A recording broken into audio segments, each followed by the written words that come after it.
안녕하세요. 세금킬러 자담세무에게 손희영 세무사입니다. 2024년 첫 해가 시작됐던 게 엊그제 같은데 벌써 1월 말일입니다. 어떻게 올 한 해 여러분 시작을 하면서 많은 목표들을 설정을 했을 텐데요. 그 목표들을 향해서 여러분 어떻게 잘 나가고 계십니까? 저도 여러분들처럼 많은 것들을 생각을 했고 그 많은 것들 중에 목표로 설정했던 것들도 참 많았습니다. 하지만 제가 몸이 하나잖아요. 그래가지고 그 목표들을 다 이룩할 순 없고 올 한 해 그래도 가장 우선순위를 두는 그 목표를 향해서 지금 한 발짝 한 발짝 나아가고 있습니다. 여러분 저와 같이 한 발짝 한 발짝 나아가면서 올 한 해 24년 끝까지 파이팅 해보도록 하겠습니다. 제가 오늘 여러분께 들려드릴 얘기는요, 주택임대소득 세금 신고에 관한 얘기입니다. 제목은요, 주택임대소득 세금 신고의 모든 것입니다. 자, 궁금하시지요? 1월이 끝나고 2월 초쯤, 2월 10날까지죠. 근데 원래 2월 10은 공휴일인 관계로 2월 13일까지 아마 될 겁니다. 면세사업장 현황 신고를 하셔야 되는데, 여기 면세사업장과 관련된 주택임대소득에 대해서도 여러분 신고하셔야 되는 거 유념하시기 바라고요. 아울러 5월달에 이러한 주택임대사업자들이 과연 세금 신고는 어떻게 해야 되는지 그 방법론적인 면에서 제가 여러분에게 키포인트가 될 수 있는 사항들을 좀 조목조목 짚어드리도록 하겠습니다. 자, 첫 번째는요, 소유주택수에 따른 과세입니다. 주택수가 1주택자인지 그리고 2주택, 3주택 이상인지에 따라 그 과세 부분이 나뉩니다. 일단 1주택자인 경우에는요, 우리가 생각하는 바와 같이 주택임대소득이 과세가 되지 않습니다. 하지만 여기서 여러분 주의하셔야 되는데요, 혹여 여러분이 보유하고 계신 주택 중에 9개의 주택이 있는데 그 9개 주택과 관련해서 월세가 발생을 했거나, 아니면 비록 1주택자이지만 기준시가가 12억 원을 초과한다 그러면은요, 이때에는 월세에 대해서는 과세가 됩니다. 그리고 임대보증금에 대해서는요, 여러분 비과세가 됩니다. 2주택자도 역시 마찬가지입니다. 월세 부분에 대해서는 과세, 그리고 임대보증금과 관련된 간주임대료 부분은 비과세입니다.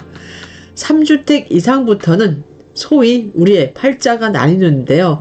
자, 월세인 경우에는 과세, 그리고 임대보증금에 대해서는 소유하고 계신 주택에 대해서 보증금을 다 합치고 그 보증금액에서 3억 원을 차감한 나머지에 대해서 간주임대료로 주택에 따른 그 소득세가 부과되겠습니다. 물론 임대보증금을 계산을 할 때 여러분 소형주택 있잖아요. 전용면적 40제곱미터 이하이면서 기준시가가 2억 원 이하인 경우 우리가 소형주택으로 간주하는 게 있습니다. 지금 이 규정이 아마 살아있는 것 같은데, 이러한 소형주택에 대해서는 여러분 임대보증금에 대한 간주임대료가 과세가 되지 않습니다. 3주택 이상이라도. 자, 요것까지 제가 한 번 더 짚어드리고요. 다음은 주택수 계산입니다. 다가구 주택은 우리가 생각하는 바처럼 우리가 일반적으로 단독주택으로 보잖아요. 그리고 법상도 그렇습니다. 그렇기 때문에 원칙은요, 하나의 주택으로 봅니다. 하지만 이러한 다가구 주택도 구분 등기된 경우가 있습니다. 이때는 각각을 하나의 주택으로 본다는 점 유념하시고요. 다음은 공동소유주택입니다. 우리가 공유지분 하는 그 공유지분과 관련된 공동소유주택이잖아요. 소유자가 하나의 주택에 대해서 소유자가 2인 이상인 경우 우리가 그 주택을 공동소유주택이라고 하는데, 이때에는 이러한 공동소유주택은요, 지분이 가장 큰 사람의 소유로 계산을 합니다. 하지만 지분이 가장 큰 사람이 2명 이상인 경우 있잖아요. 이때에는 그 공유자가 합의해가지고 그 둘 중에 한 사람을 선정을 해서 해당 주택 임대 수입의 귀속자로 정할 수가 있습니다. 하지만 이런 공동소유주택에 대해서도 여러분 예외가 있으니까 요 점 이제 유념하셔야 되는데, 첫 번째, 공동소유주택에 대한 그 임대 수입 금액이 지분율을 곱한 금액이 여러분 연간 600만원 이상인 경우에는요, 이때는 비록 우리가 공동소유주택을 소유자를 누구로 볼 거냐 앞에서 살펴봤잖아요. 지분이 가장 큰 사람의 소유로 계산을 하든가 지분이 동일하다 그러면은 그때는 그들이 합의해서 한 사람을 선정을 해서 그 사람의 소유로 볼 수가 있는데, 이렇게 공동소유주택의 임대 수입금액 총액이 연간 600만원 이상인 경우에는 그 사람의 주택수에도 산정이 된다는 것. 그리고 두 번째는요, 이 공유 소유 주택의 기준 시가가 12억 원을 초과하는 경우로서요, 그 주택의 지분율이 30%를 초과해서 보유한 사람이 있다. 그러면 이때도 역시 그 사람의 주택수에 산정이 되겠습니다. 세 번째는 임차 또는 전세받은 주택을 전대하거나 전전세하는 경우입니다. 이 경우에는 여러분 당해 임차라든가 전세받은 주택을 재차 임차하거나 재차 전전세 하잖아요. 그때는 임차인 또는 전세받은 자의 주택으로 계산이 되니까 이 점도 또한 유념하시기 바랍니다. 자, 네 번째는요, 부부입니다. 부부의 이제 공동 소유주택인데, 우리 앞서 살펴본 내용, 자, 2번에서 공동 소유주택의 기본 논리가 같습니다. 자, 동일주택이 부부 각각의 주택수에 가산된 경우에는 우리가 부부 중 1인의 소유주택으로 계산을 하는데요. 이때에도 본인과 배우자 중에 지분이 더 큰 사람의 소유로 계산을 하고, 만일 본인과 배우자의 지분이 동일하다. 그때는 그들 중에 한 사람을 선정을 해서 그의 소유로 계산을 할 수가 있습니다. 자, 우리가 주택임대소득과 관련돼서 가장 제가 하이라이트라고 꼽는 이제 내용입니다. 세 번째, 주택임대소득에 대한 세액계산 특례 규정입니다. 여러분 아시는 분도 아시겠고, 이제 너무 이제 자세히는 모른다 그래도 이제 우리가 어느 정도 기록 들어가지고 조금은 알고 있으실 겁니다. 자, 좀 더 제가 정리해드리면요. 주택임대소득과 관련돼서 그 총수익 금액이 2천만 원 이하인 경우에는 우리가 분리과세를 할 수가 있잖아요. 그래서 무조건 분리과세를 이제 강제적으로 적용하는 게 아니고요. 이 경우에는 분리과세 방법이라든가 종합과세 방법 중에 본인에게 가장 유리한 방법을 선택해서 사용할 수가 있습니다. 분리과세 방법을 선택을 했다. 그러면 또 나뉘는데요. 등록임대주택이냐 미등록임대주택이냐로 나뉩니다. 자, 등록임대주택인 경우에는 미등록임대주택도 같습니다. 수익금액은요, 월세의 간주임대료를 더한 금액이 되고요. 필요경비는 나뉩니다. 등록임대주택인 경우에는 수익금액의 60%까지 인정을 해주고, 미등록임대주택인 경우에는 50%까지만 인정을 합니다.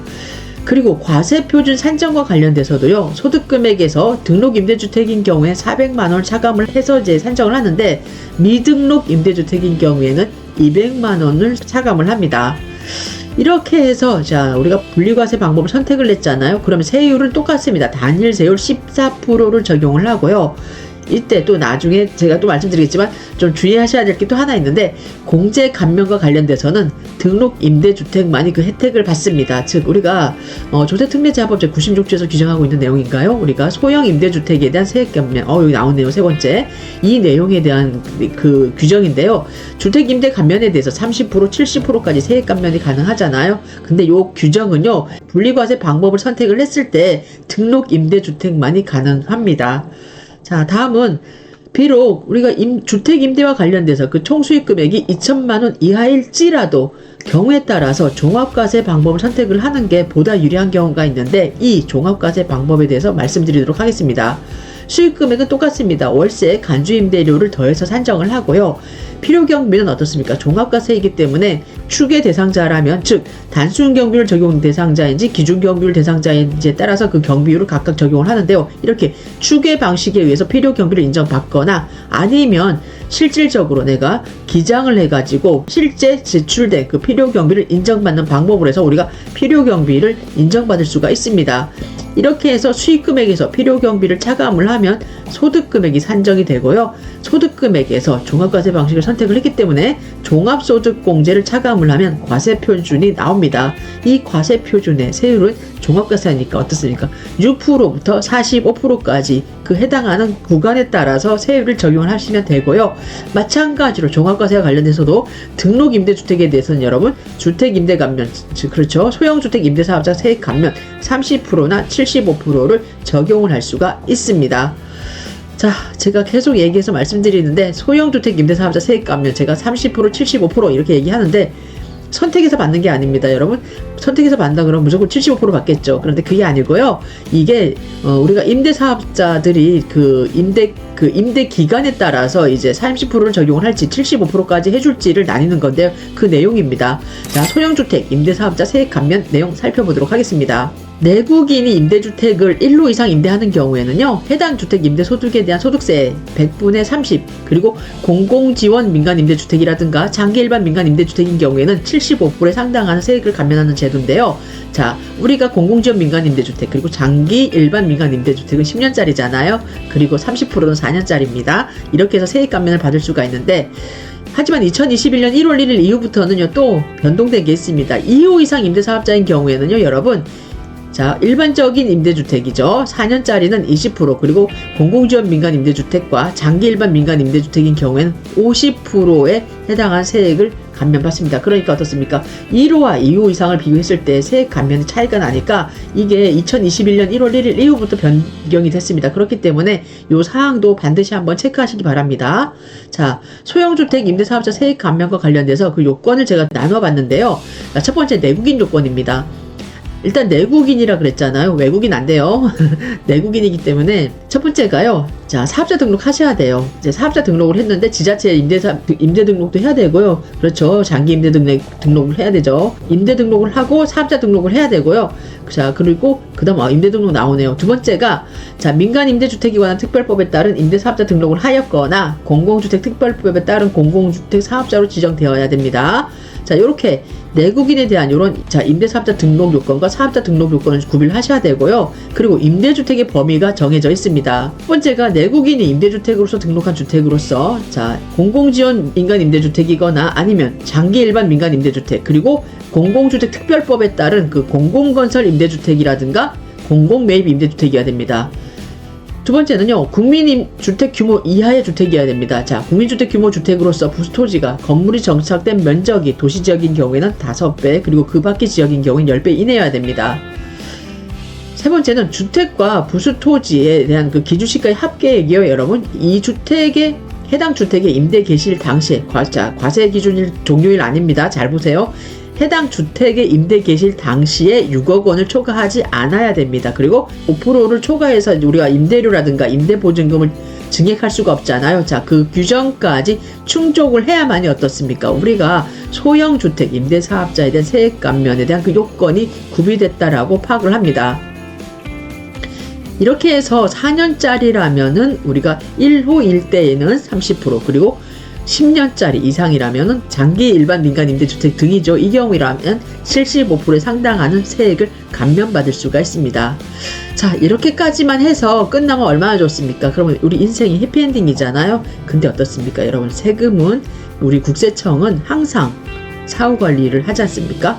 왜 사후관리를 해주겠어요? 이런 세액 감면을 했기 때문에 이제 딱 봤을 때는 그래, 소형주택 임대사업자에 대한 세액 감면을 했기 때문에 사후관리를 하겠네. 이제 거기서 이제 생각을 멈출 수도 있고, 조금 더 나가면 이렇게 등록 임대주택, 미등록 임대주택도 있네. 근데 경우에 따라서 본인이 미등록 임대사업자인데 몰라요. 그래서 등록 임대사업자로 해가지고 신고하는 경우가 간혹 있어요. 그럼 이 차이도 나잖아요. 지금 필요경비도 60%, 50% 인정을 해주는데 이렇게 차이라든가, 그 다음에 우리가 소득금액에서 공제해준 400만 원, 200만 원 있잖아요. 요것도 차이가 납니다. 그래서 요런 경우 이 차이에 대해서 사후관리를 합니다. 자, 마지막으로 사후관리에 대한 내용입니다. 첫 번째는 분리과세 세율 14% 적용 후에 우리가 조세특례제한법 제96조, 즉 소형주택 임대사업자에 대한 세액 감면에 따라 세액을 감면받은 사업자가 해당 임대주택을 4년, 그리고 우리가 공공지원 민간 임대주택이라든가 장기 일반 민간 임대주택인 경우에 10년이잖아요. 이렇게 당해 의무 임대 기간 동안 임대하지 아니하는 경우에는요, 여러분, 감면받은 금액을 추징을 합니다. 그리고 두 번째는 등록 임대주택이 이제 해당이 됐는데 필요경비 60%, 그리고 기본공제 400만 원을 공제받은 사업자가요, 이 해당 임대주택을 10년 이상 임대하지 아니하는 경우입니다. 이때는 필요경비 50%, 그리고 기본공제 200만 원을 적용을 해서 계산한 세액과 필요경비 60%, 기본공제 400만 원을 적용한 세액과의 차액에 대해서 어떻습니까? 추가적으로 납부를 하셔야 됩니다. 이렇게 본세적인 개념만 납부하는 게 아니고요. 여기에 항상 여러분 어떻습니까? 이자 상당액이 같이 따라 붙습니다. 법정 이자 상당액이. 자, 보시면은 1항에 따라서 감면받은 금액과요, 혹은 자, 2항에 따른 세액 차이 있잖아요. 세액 차이에다가 감면받은 과세년도 종료일의 다음 날부터 그 사유가 발생한 과세년도 종료일까지 기간을 곱하고 자 10만 분의 22를 곱해서 어떻습니까? 이자 상당액까지 같이 감면받은 금액이라든가 세액과의 차액에 더 플러스해서 세금을 납부하셔야 됩니다. 여러분 어떠셨어요? 좀 많이 와 닿으시나요? 많이들 관심 갖고 계시잖아요. 우리가 어떻게 보면 요거 뭐 정권이 바뀔 때마다 항상 이 주택임대소득과 관련돼서는 어떤 때는 특혜가 나오고 어떤 때는 이 제도와 관련해서 우리를 옥죄는 그런 이제 제도가 이제 나오는데 요즘 뭐 부동산 시장은 많이 침체돼 있으니까 좀 잠잠하긴 한데 그래도 주택임대소득에 대해서는 어떻습니까? 계속해서 사업자를 내고 계시고 그 주택에 대해서 월세를 주든가 아니면 전세를 주고 계신 분이라면 그리고 다주택자시라면 항상 주택임대소득과 관련돼서는 아마 많은 관심을 갖고 계실 겁니다. 그래서 오늘 제가 여러분에 대한 그 궁금증 풀어드리려고 주택임대소득 세금 신고의 모든 것에 대해서 준비해봤습니다. 자, 여러분 이 내용이 여러분에게 많은 도움이 되기를 바라고요. 여러분 항상 얘기하죠. 제가 같이 동반 성장하자라고. 그래서 제가 서두에서도 지금 1월이 다가고 있습니다. 여러분 어떻게 연초에 세우신 계획들은 잘 진행하고 계신가요? 라고 같이 점검을 해드리면서 자 마지막으로 저희 채널 항상 구독, 좋아요 눌러주시고 같이 성장하는 우리 2024년이 되기를 다짐을 하며 여러분 다음에 뵐게요.